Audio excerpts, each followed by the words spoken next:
Alam mo ba minsan ang pagiging kupal may benepisyo? Oo. At ito ang hindi alam ng mga manipulator. Ang taong kupal sila pa ang hindi nila kayang kontrolin. Kung sa tingin mo masama ang pagiging kupal, magstay ka dahil baka ito ang pinakamasakit na katotohanan na hindi mo pa naririnig tungkol sa dark psychology. Kung gusto mo ng katotohan, makinig ka. Dahil ito ang dark psychology side ng buhay na ayaw pag-usapan ng karamihan. Sabi ni Friedrich Nietzsche, "He who cannot set boundaries will suffer the will of others." At diba't ganito sa totoong buhay, ang sobrang bait madaling nauubos. Ang kupal bihirang abusuhin. Bakit? Kasi malinaw ang boundaries nila. Hindi sila people pleaser. Hindi sila natatakot na hindi magustuhan. At ayon sa dark psychology, ang mga taong may matibay na self-respect ay bihirang pinaglalaruan ng mga manipulators. Sino ba ang unang binibiktima? Yung palaging sige lang kahit pagod, kahit nasasaktan? O yung kupal na marunong magsabi ng, hindi ako komportable dyan. Hindi mo ako pwedeng galawin ng ganyan. At kung ayaw mo sa akin, edi wag. Ang manipulator umaasa sa kahinaan mo. Pero kapag nakita niyang handa kang maging kupal para protektahan ang sarili mo, nawawala ang power niya. Bigla siyang nag-aalangan. Bigla siyang nagiging tahimik. Kasi hindi niya kayang manipulahin ang taong hindi takot mawala siya. Sabi nga ni Robert Greene sa The 48 Laws of Power, your willingness to walk away is your greatest leverage. At doon natatalo ang manipulator. Hindi dahil masama ka, kundi dahil hindi ka available para sa kanila. Eto ang twist. Hindi ka nire-respeto dahil kupal ka. Nire-respeto ka dahil kaya mong ipaglaban ang sarili mo. Dahil handa kang tumanggi. Dahil hindi ka nagpapagamit. At sa mundong puno ng taong umaabuso sa mababait, ang pagiging konting kupal ay hindi pagiging masama. Ito ay pagiging matalino.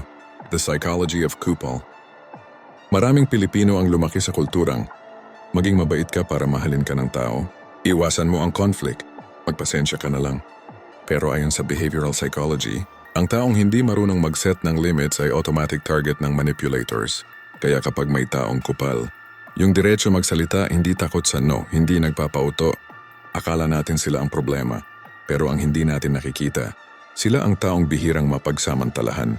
Ayon sa interpersonal defense theory, ang mga taong may abrasive traits o tough boundary signals ay bihirang lapitan ng mga narcissist, gaslighter at manipulators. Bakit? Simple lang. Mahirap silang kontrolin ang manipulator at ang mahinang biktima. Ayon kay Dr. George Simon, author ng In Sheep's Clothing, ang manipulator ay naghahanap ng soft target.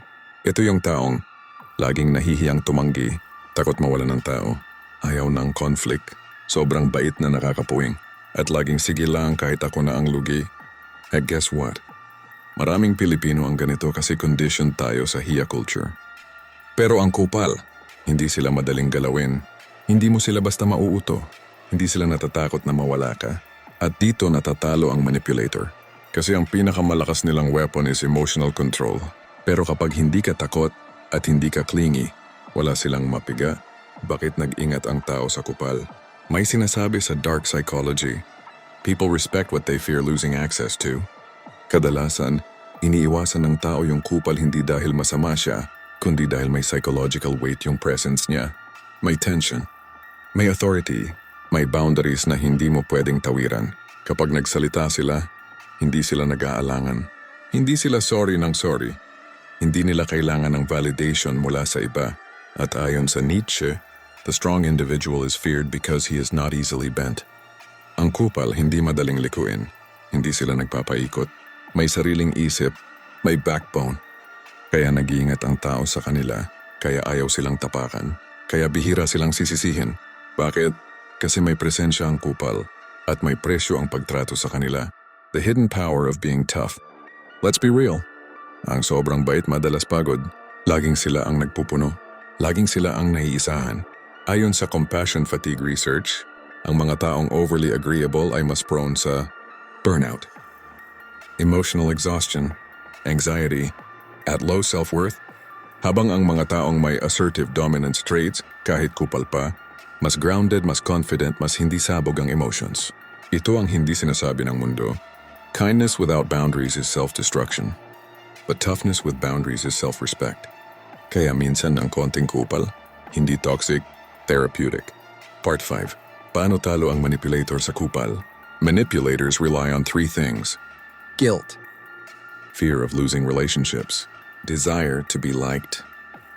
Pero ang kupal, hindi madaling mag-guilt trip, hindi takot mawalan ng tao, hindi kailangan ng approval, kaya nawawala ang weapon ng manipulator. Kasi hindi effective sa kupal ang, akala ko ba friend kita? Kung mahal mo ako, gagawin mo to. Wala ka bang pakialam sa feelings ko? Grabe ka naman. Lumalabas ang tunay na kulay ng manipulator kapag hindi ka sumusunod at doon sila natatalo. Kasi ang kupal, hindi umaayon dahil gusto nila ng peace.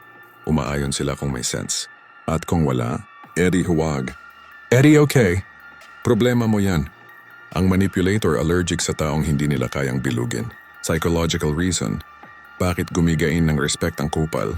May research sa dominance theory. Ang tao mas sumusunod sa mga taong direct, decisive, assertive. Hindi defensive, hindi clingy, at hindi nag-a-adjust ng personality para lang magustuhan. This creates what psychologists call perceived high value. Kaya kahit kupal ka, respected ka.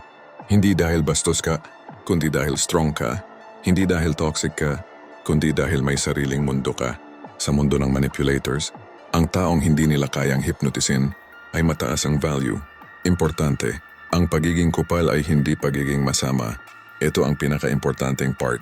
Being kupal doesn't mean toxic, abusive, disrespectful, narcissistic. Hindi. Ito ang tamang definition. Being kupal means you are willing to disappoint others to protect your peace.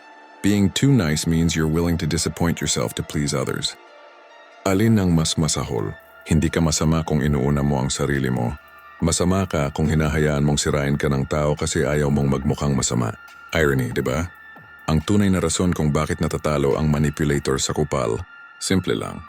The manipulator plays the game of control, but the kupal doesn't play at all. You cannot control someone who can walk away, doesn't need your validation, doesn't fear conflict, has strong boundaries, isn't emotionally dependent on you. Ang manipulator ay parang magnanakaw, pero paano ka mangungulimbat kung wala kang makuwang butas?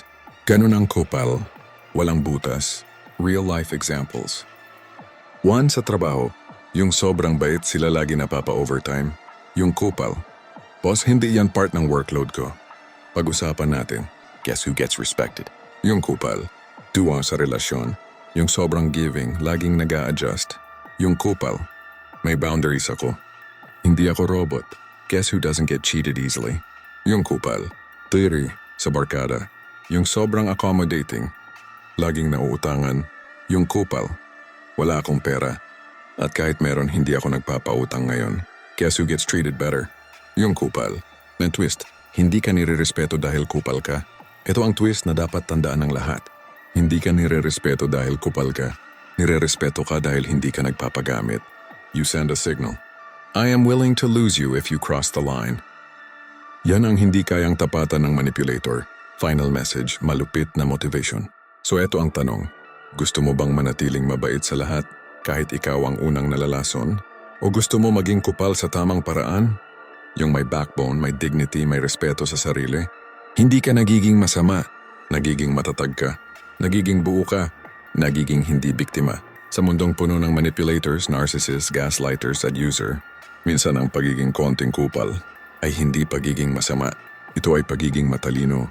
Kung gusto mo pa ng malulupit na dark psychology truths na hindi tinuturo sa school, sa bahay o sa church, mag-subscribe ka na dahil kailangan mo ito para hindi ka palagi na lang nilalamangan ng iba.